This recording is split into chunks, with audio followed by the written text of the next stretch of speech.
Thanks for listening to KC Sports Network, proudly presented by Emprise Bank. If you're thinking about starting a business or know someone who is, check out Emprise Bank's SBA loans. It's always good to know your options, and they can be your partner in possible. Your Missouri football Tigers claimed their 7th victory of the year, 3rd SEC win of the season with a 30-23 win over the Oklahoma Sooners in the 97th meeting of the team's rivalry between first since 2011. They're 25-67-5 all time against Oklahoma, but nevertheless, this one goes in the win column for the Missouri Tigers thanks to some late heroics from Zion Young and Tristan Newsome.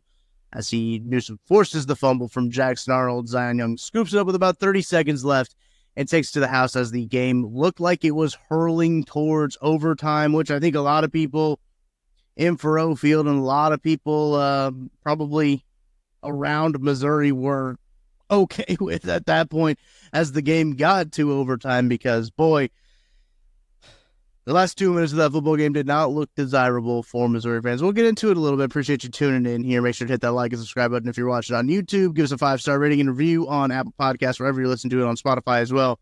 Leave your comments below. Appreciate you guys hanging out and taking this in after a Missouri Tigers victory. And look, let's not put lipstick on a pig here. This game was not a desirable game to watch for about 3.5 quarters. There were 19 points scored in the first 3 quarters of the game, less than ideal. When you're watching a football game, defensive football game, you could say, or it was just a really bad offensive football game. I'll let you guys take your pick on that one. Then 34 points scored in the 4th quarter alone. We'll roll through the scoring summary, go through the box score as well as hitting some post-game notes here from Mizzou Athletics. Really do appreciate you guys hanging out with me here. I'm rocking a new shirt from Home Field Apparel. I got the Mighty Mizzou shirt. It is a 1960 Big 8 Conference Champion shirt. Go check them out at homefieldapparel.com. You can use code Mizzou24 for 15% off your first order if you want some Mizzou gear to gear up for the late push that Missouri is going to have to the college football playoff, maybe? Eli Drinkwitz, after the game, he still thinks they're in the college football playoff. We'll have to see as they're 24 in the poll. I'm curious to see where they'll come out in the college football playoff poll that will come out on Tuesday. Maybe we'll wait to record until after that comes out so we can kind of have a little bit of a discussion. But there was a lot of stuff moving, a lot of moving parts in the college football landscape. Waiting a little bit later to record this podcast kind of after the dust has settled. BYU survives. I'm recording this after the BYU game. Actually, a little peek behind the curtain here. So I just wanted to see what all shook out in the college football landscape before I hopped on here to discuss this game, kind of get my thoughts together, as this was an absolutely absurd game. Let's go ahead and roll through the scoring summary here. Won't take very long to get through the first 3 quarters of this game, as with 14:56 left in the second quarter, Zach Schmidt hits a 40-yard field goal to cap off a 13-play, 58-yard drive for the Oklahoma Sooners to give them a 3-0 lead. With about 7:58, Zach Schmidt was back out on the field, hit a 35-yarder to cap off a 6-play, 27-yard drive to give the Sooners a 6-0 lead. Blake Craig was able to get Mizzou on the scoreboard with about just under 3.5 minutes left in the second quarter to cut the deficit in half, 6-3, as a 5-play, 20-yard drive there. And as time expired, Oklahoma hit a 56-yard field goal for a 3-play, 13-yard drive to give the Sooners a 9-3 halftime lead. A 9-3 halftime lead. I know that the people I was watching the game with, some of my buddies, were thinking, man, I don't know. This is going to be a field position game. I don't know if you can come back from this one. In the third quarter, Missouri does enter the end zone, which was a huge deal. We talked about for a while that 10-9 might be the final score of this game, but it was a 13-yard pass from Drew Pine to Theo Weiss, giving a 12-play, 59-yard drive, ending with 7 points as Blake Craig's kick was good to give a 10-9 lead. With about 5.5, just over 5.5 minutes left in the third quarter. And the fourth quarter is where things went absolutely crazy. Fred Norfleet hits caught a 5-yard pass from Drew Pine to cap off a 9-play, 30-yard drive to give Mizzou a 16-9 lead. Blake Craig's kick was no good. 16-9 lead there. I think a lot of people, myself included, I believe Gabe DeArmond, I think I saw on Twitter, said this too. Mizzou should have thought about going for 2 there. I know they had the false start to back them up, which, like, after they back them up, I'd probably kick the extra point, right? But, like, go for 2 there, even 16-18. If at 18, they would have to get 9 points to then tie the game. It really does make it a 2-possession game at that point, because you can't get to there. You have to score 9 points. You can't do a touchdown and a 2-point conversion. You have to get the ball back to kick a field goal. So a 2-point conversion, I thought, was probably the right move there when it came to before the false start, obviously, to back them up. The missed field goal does hurt and does come back to bite Mizzou here as Jackson Arnold's 18-yard pass to Taylor Tatum was caught, and then they tied the game up with an extra point there. That was a 12-play drive where it looked like, look, all night Missouri's defense was able to stop Oklahoma's offense, and you thought that trend would continue after going up 16-9. I can tell you myself, I was sitting there thinking, all right, we're in a good spot. 16-9, like, I feel pretty good about that. Missouri defense playing well. Literally the next drive, they were allowing all kinds of stuff. It's frustrating. It's very frustrating. But the trick play there that Jackson Arnold gets, looks like Johnny Walker had a little bit of a beat on it. They had to pull out the trick play to get the game tied. It's one of those where it's like, of course it would be a trick play that Missouri bites on there, and that was a frustrating time there as the game does get tied, and then just a little bit later, Billy Bowman picks up a fumble and takes it all the way back for a touchdown.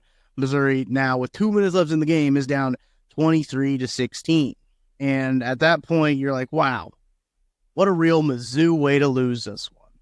Unbelievable. Mizzou figured out another way how to lose a football game. But look, when it comes to these last 2 years, I'll give Eli Drinkwitz the credit of this. They've been able to win these close games. They've been able to win these one-possession games. They've been able to kind of shake the Mizzouing moniker off of these teams. And I think that that's really impressive. Even with a backup quarterback, with Drew Pine out there on the field, they're able to shake that.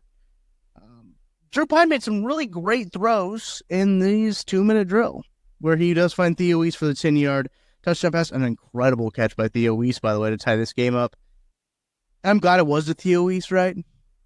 Everything that went on with Theo and him coming from Oklahoma and now being here and now having such success here when maybe he didn't have as much success in Oklahoma as he has had here.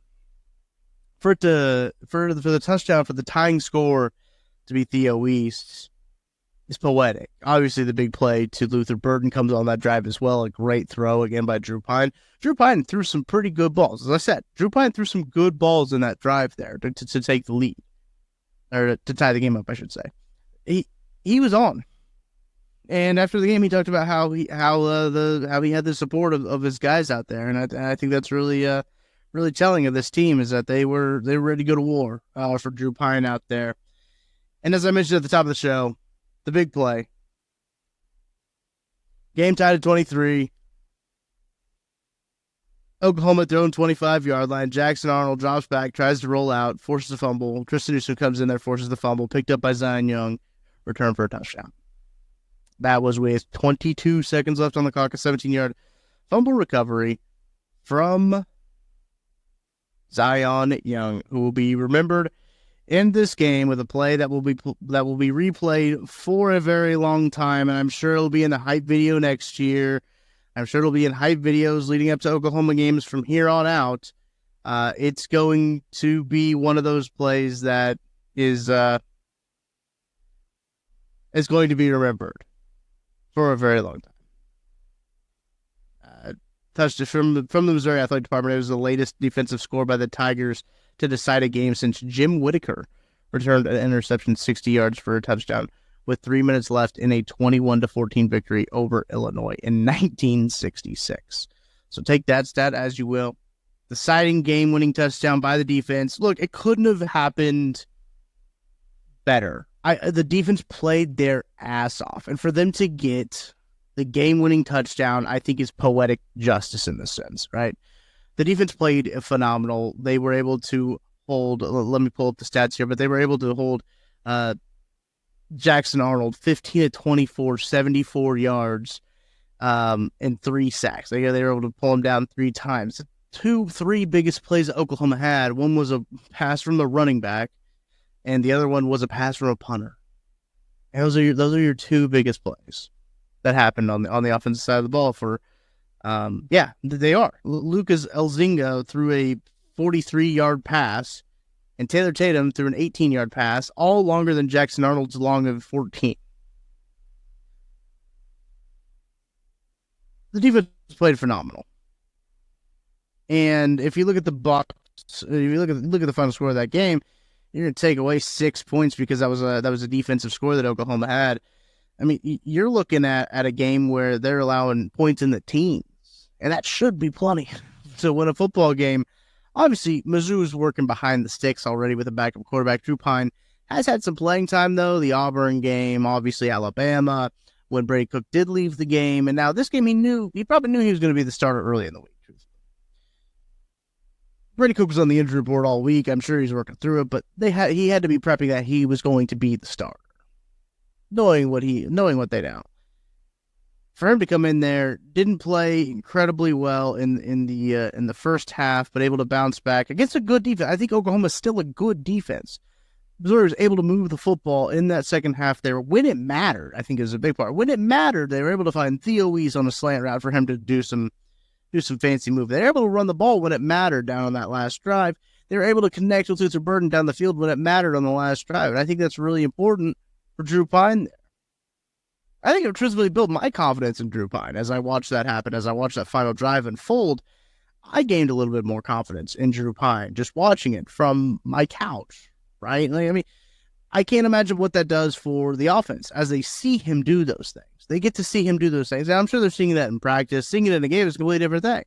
But they see that he puts a ball in a perfect spot to Theo Weiss, who has perfect body control to come down with it. And he puts a great ball on Luther Burden down the sideline, who breaks the dude's ankles and comes down with a great catch and knows where he is and is able to stay in bounds. That stuff is phenomenal. He's able to put a ball on Theo Weiss again where he's able to run after the catch on a slant. 278 total yards for the Missouri offense, 257 for Oklahoma. 143 of Missouri's 278 came in the air. 6 penalties for Mizzou. Again, I mean, penalties have been a thing all year, but they're able to negate those with 19 first downs. They're 11 of 19 on first down, I think is kind of big. 0 for 1 on fourth downs. 34 minutes, 26 seconds time of possession for your Missouri Tigers. Drew Pine, looking at the final line, as I mentioned, he might not have had, like, the first 3.5 quarters of the game were like part of the tape. Don't look at this game ever again. And I didn't think Missouri was going to win the game at the first 3 quarters, 3.5 quarters of that game. But he ends up with a pretty respectable line: 14 to 27, 143 yards, 3 touchdowns, sacked 3 times as well. Longest of 33. Looking at the other Missouri Tigers, 5 catches for Luther Burden for 55 yards. Theo Weiss 4 catches, 70 yards. Brett Norfleet 3 catches, 19 yards. Both Luther and Brett Norfleet both had 6 targets on the day. So that is very impressive from them there. Both getting a lot of targets. Theo Weiss had 7 targets on the day as well. Marquise Johnson had 1 catch for 5 yards. Jamal Roberts had 1 catch for -6 yards. So not ideal for him. Looking at the rushing, Jamal Roberts was playing a lot today. I noticed that a lot. He got a lot of carries, 13 carries, 54 yards. Nate Noel, 10 carries for 31 yards. Marcus Carroll, 13 carries for 25 yards. Really spreading the rock around as well. Drew Pine also adds 8 carries for 15 yards, on his day. Luther Burden, 2 carries, 10 yards for him as well. Jackson Arnold today, 15 to 24, 74 yards. As I mentioned earlier, great defensive performance there Missouri able to hold Xavier Robinson to only 56 total yards on 9 carries. Pretty impressive there. Taylor Tatum also had 8 carries for 25 yards. Deion Burks, look, OU had the receivers back. Like, OU had the 2 guys that they needed back. Missouri was still able to hold Deion Burks to 5 catches for 44 yards. Bowers Sharp had 5 catches for 43 yards. Jalil Farouk, 2 catches, 11 yards. Taylor Tatum, 2 catches, 10 yards. Jackson Arnold had a receiving touchdown, 1 catch, 18 yards for Jackson Arnold. Look, the numbers for Missouri's offense do look better. As this game was going on, I was thinking, as other games were going on, and I was watching how the day in college football was unfolding, I kept thinking, man, I can't believe Missouri won that football game. I cannot believe Missouri came back and won that game.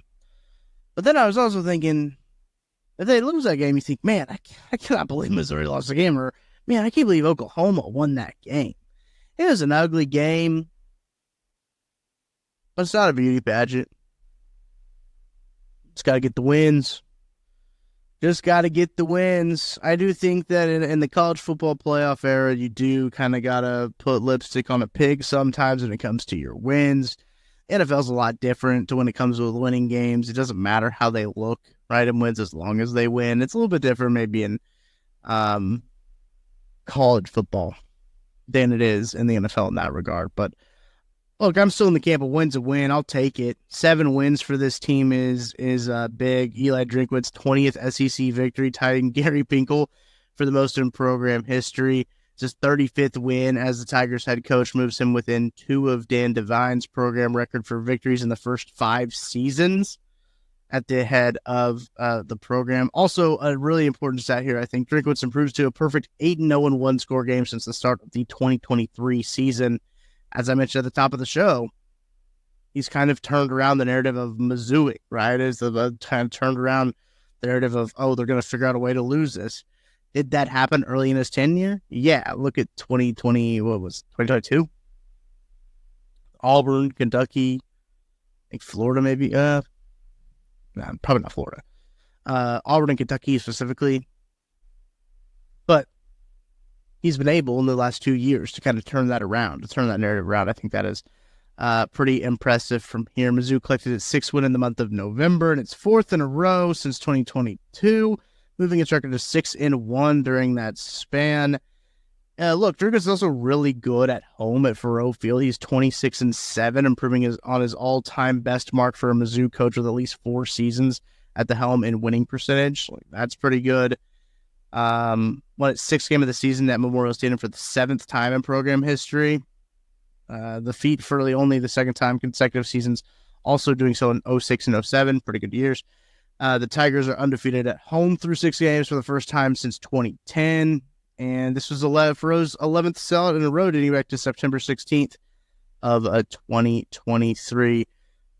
Look, it's the Mizzou's longest sellout streak since program record, 18 straight capacity crowds from November 23rd, 1974 to September 16th, 1978. Things going good. Things going good. Look, I know they fought through a little bit of injuries, bad injury luck that they've had at the quarterback position.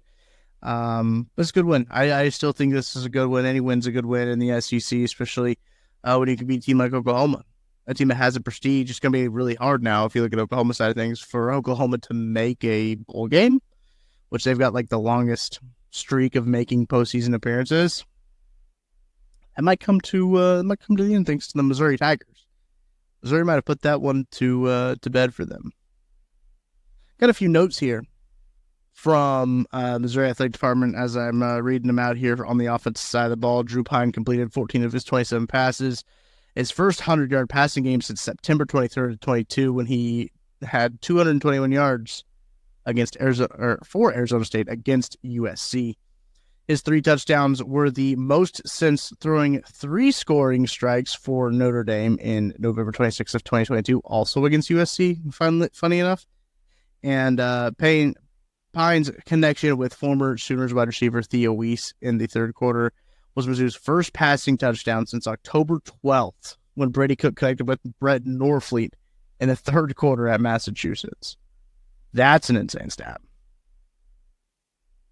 The game's opening touchdown was Pine's first passing score since September 23rd, 2023, and marked the graduate student's 27th career passing touchdown.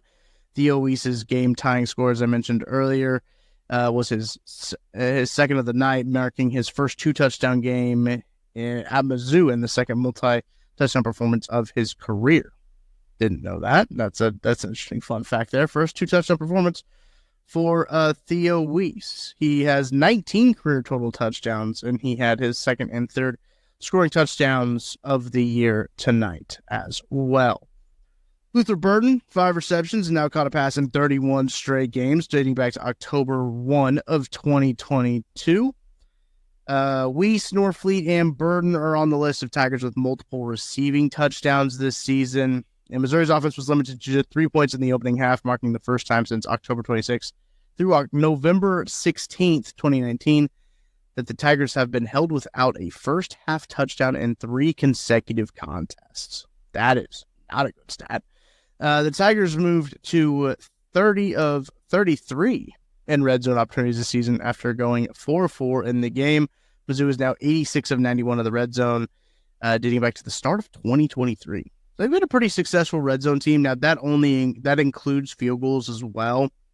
So touchdown wise, probably looks a little bit different if you're just counting touchdowns, but in college they count field goals as well. They don't do that in the pros. They count field goals as well. Look, I know the defense had a really good day. I think we should talk a little bit about the defense here. So I got some numbers, some stats here from the Missouri Athletic Department. They've put together this list, and I think it's great for me to want to share these with you, these nuggets, these stats, as Missouri's defense forced 6 OU fumbles on the night, recovering 4, marking the most by the Sooners against Mizzou since 1995. Entering the contest, the Tigers had recovered just 3 fumbles all season, and Mizzou's 6 forced fumbles represent the most by the Tigers since November 24th of 2023 at Arkansas, when they forced 6 fumbles, recovering 5. So very impressive. Along with the Arkansas game a year ago, tonight are the only 2 instances that Missouri has logged 4 or more fumble recoveries against an SEC opponent.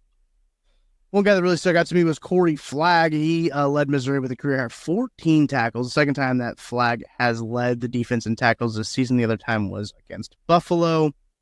Obviously, we got to talk about Zion Young. His fumble recovery and return for a touchdown was Mizzou's first defensive touchdown since Toriano Pride's interception return in the Tigers' season opener against Murray State. Zion Young's 17-yard scoop and score with 22 seconds left marked the latest defensive score by the Tigers to decide a game, as I mentioned earlier, by Jim Whitaker in had a reception return. 60-yard interception return for a touchdown with 3 minutes left. And a 21-14 victory over Illinois in 1966. If you can find highlights of that on YouTube, send it to me at Tucker D. Franklin. I'd love to watch that. Another linebacker, Tristan Newsom, logged 10 tackles, third career game with double-digit tackles. Dalen Carnell moved into a tie for 19th on Mizzou's career pass defended chart, logging 2 pass breakups in his career total to 24. He also forced a pair of fumbles for the first time in his career. Johnny Walker moved up to number 20 on Mizzou's career sack list with a half sack, shifting his career total to 14.5. Mizzou's defense has now gone 18 games without allowing a 300-yard pass. For the last time they did that, quiz, it was Memphis, Seth Hannigan, of September 23, 2023. Mizzou also extended a 16-game streak without allowing a 100-yard receiving performance. Malik Neighbors was the last one to have 100 yards on the Missouri Tigers. Interesting. That's a fun fact, too. Fun little trivia question for your friends there. The last wide receiver to have 100 yards, excuse me. Last wide receiver to have a 100-yard receiving game against Mizzou, Malik Neighbors. Pretty darn good wide receiver. The 2 late fumble returns for a touchdown between Mizzou and OU marked the first time that instance occurred in a Mizzou game since 2009 at Colorado, when the Tigers recorded a safety, followed by an interception return by the Buffaloes. Interesting note there. The game also marked the first Mizzou contest in which both defenses found the end zone since October 30th of 2008 against Illinois, where both defenses traded a pair of pick sixes. Those are the notes that they have here. We got a couple of Blake Craig, his field goal attempt. He had one in the second quarter. Craig's conversion was the 16th of the season, leaving him one shy of Harrison Mevis' program record by a freshman. Luke Bauer also had 6 punts for an average of 41.8 yards, including a season-long 60-yarder to help flip the field position for the Missouri Tigers. So some interesting stats there, especially on the defensive side of the ball. I do think those are really interesting about 100-yard passer, and the last time Missouri allowed a 300-yard passer too. Seth Hannigan, who would have thought? They played some pretty good quarterbacks since then. Obviously, in the Malik Neighbors game, Jaden Daniels was the quarterback. He was pretty darn good. He won the Heisman that year. Wasn't able to throw for 300 against the Missouri defense, as the Missouri defense continues to be the pillar of this team as Missouri wins 30-23 against the Oklahoma Sooners, the number 24 Tigers, I should mention in the college football poll. Next week, Mizzou will travel to South Carolina on November 16th. Game time at Williams-Brice Stadium is 3:15 p.m. Central Time on the SEC Network. Again, the teams will play for the Mayor Cup, so be on the lookout for that. We'll be back later in the week on Mizzou That Too to talk about this win. Obviously, look ahead to the South Carolina. I do think we have a guest in line. Chris Marler should be in line to talk about Missouri at South Carolina. Missouri has had South Carolina's number in the past. We'll see this year. This is a pretty darn good South Carolina team, playing a little bit better than I thought they were going to at the beginning of the year.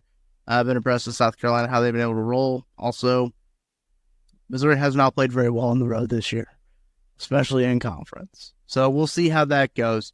That's going to do it for this week's edition of the Mizzou Postgame Show. Mizzou That Too Postgame Show. Appreciate you guys listening, hanging out with me. Drop a like, drop a subscribe, leave a comment. Let us know where you're watching from in the comment section below. Look, seems like people loved the Mizzou OU Sim game. I'll keep those suckers rolling. Keep those rolling here as we get to Mizzou in South Carolina coming up next weekend. A little mid-afternoon game for you. But I'll be back after that game too as well with a post-game show. But that's going to do it for me. I'm Tucker Franklin. Appreciate you guys listening all the way to the end of the podcast. I'll talk to you guys later. MIZ.